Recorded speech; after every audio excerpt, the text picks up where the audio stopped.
1998ခုနှစ်တလကြာတွင် Chris Webber ကို Sacramento တို့ Mitch Richmond နဲ့ Otis Thorpe တို့နဲ့လက်ထွေခဲ့တဲ့ဂုဏ်တွေမှုတစ်ခုဖြစ်ပွားခဲ့ပါတယ်။ဒီဂုဏ်တွေမှုဟာ Wizards အသင်းရဲ့အနာဂတ်ကိုတိတိကျကျပြောင်းလဲစေခဲ့တယ်လို့ပြောလို့ရပါတယ်။ဒီလိုမျိုးဆုံးဖြတ်ချက်ကြီးတွေကရေရှည်မှာဘလို့တက်ရောက်မှုတွေရှိနိုင်လဲဆိုတာကိုစိတ်ဝင်စားတတ်တဲ့မိတ်ဆွေများတဲ့ဒီဖြစ်ရကစိတ်ဝင်စားစရာဖြစ်ပါလိမ့်မယ်။ဒီဂုဏ်တွေမှုမတိုင်ခင်မှာ1998ခုနှစ်ရာသီဟာ Wizards အသင်းတော်မျိုးလင်းချက်တွေပြည့်နေတဲ့ကာလတစ်ခုဖြစ်ခဲ့ပါတယ်။နှစ်တောင်းများစွာ playoff နဲ့ကင်းကွာခဲ့ရခဲ့နဲ့ပြန်ဝင်နိုင်ခဲ့တာဟာသူတို့အတွက်အကြီးမားဆုံးအောင်မြင်မှုဖြစ်ခဲ့ပါတယ်။သို့တော်လည်းဒီတိုတောင်းတဲ့အောင်မြင်မှုဟာမြန်မြန်ဆန်ဆန်ပဲပျောက်ကွယ်သွားခဲ့ပါတယ်။ရှောင်း999-98ရာသီဟာတကယ်တော့အသင်းအတွက်နောက်ပြန်ဆုတ်သွားတဲ့ရာသီတစ်ခုဖြစ်ခဲ့ပါတယ်။ George Morrison တန်ရာရခဲ့တာရဲ့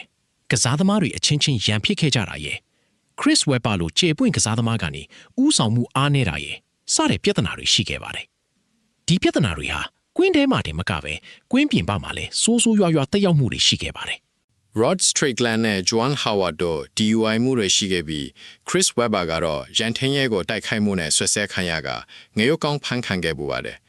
ဒီအဖြစ်ပြတွေဟာအတင်းရဲ့ပုံရိပ်ကိုများစွာထိခိုက်စေခဲ့ပါတယ်။အထူးသဖြင့်အတင်းနာမည်ကို Bullets ကနေ Wizards လို့ပြောင်းထားပြီးတဲ့နောက်မှာပိုလို့တောင်ဆိုခဲ့ပါတယ်။ဒီလိုကွင်းပြင်ပပြဿနာတွေများလာတာနဲ့အမျှပိုင်ရှင်8ပေါ်လင်နဲ့ GM Wes Unseld တို့ကမြန်မြန်ဆုံးဖြတ်ချက်ချဖို့ဖိအားပေးခံခဲ့ရပါတယ်။ Joan Howard ရဲ့စာချုပ်ဟာအယောင်အဝယ်ပြုလုပ်ဖို့မဖြစ်နိုင်တာကြောင့် Chris Webber ကသာအလဲလုပ်ဖို့အဓိကပြစ်မှတ်ဖြစ်လာခဲ့ပါတယ်။ဒါအပြင်သူတို့နှစ်ဦးစလုံးက power forward နေရာမှာကစားတဲ့သူတွေဖြစ်ကြပါတယ်။ David Robinson, Penny Hardaway ဒါမှမဟုတ် Grant Halo နဲ့လဲဖို့ကုံသွဲမှုတည်နေထပ်ပေါ်ခဲ့ပြီးမြဲဘယ်တစ်ခုမှမအောင်မြင်ခဲ့ပါဘူး။ Richmond နဲ့ကုံသွဲမှုကအယမ်းမြန်ဖြစ်သွားတာကြောင့်အချင်းယူခဲ့ရင်ပိုကောင်းတဲ့အလဲတစ်ခုရခဲ့နိုင်ပါတယ်။တကယ်လို့သာ Campbell, Eddie Jones ဒါမှမဟုတ် Nick Van Exel နဲ့ Lee Cassidy နဲ့ကုံသွဲလဲရင်ဘလို့များဖြစ်သွားမလဲလို့တွေးကြည့်စရာရှိခဲ့ပါတယ်။ Chris Webber ရဲ့ရိုးရှင်းတဲ့ကုံသွဲမှု DOD ကတော့အညိုးကြောင့်ချစ်တယ်လို့ဆိုပါတယ်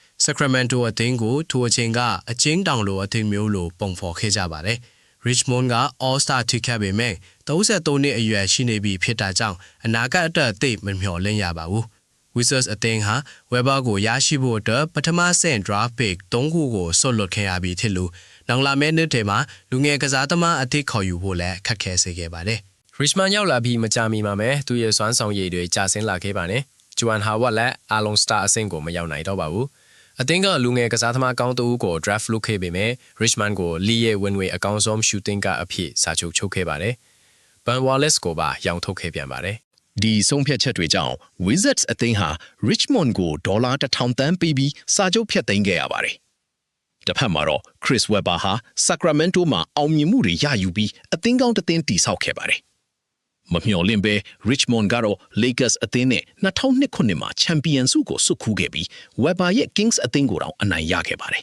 ။ဒီဖြစ်ရပ်ကနေဆုံးဖြတ်ချက်တစ်ခုရဲ့နဲ့နေတဲ့တက်ရောက်မှုတွေကိုနားလည်စေနိုင်ပါတယ်။ Wizards ဆိုရွာခဲ့တဲ့ဒီကုံသွဲမှုကဘာဝင်နဲ့ကစားသမားတွေတက်ကတမျိုးတစ်ဖုံအဆုံးသတ်ကောင်းတွေရှိခဲ့ပါတယ်။ဖိအားတဲ့ကြားကဆုံးဖြတ်ချက်တွေဟာဘယ်လိုမျှော်လင့်နေဖားတဲ့ကံကြမ္မာတွေကိုဖန်တီးပေးနိုင်လဲဆိုတာကိုပြသနေပါတယ်။အသင်းတစ်သင်းရဲ့ကံကြမ္မာကိုဆုံးဖြတ်ချက်တစ်ခုတည်းနဲ့ပြောင်းလဲပစ်နိုင်တယ်ဆိုတဲ့ပုံစံမျိုးကဘဝရဲ့တခြားကဏ္ဍများစွာမှလည်းထပ်တလဲလဲဖြစ်တတ်ပါတယ်။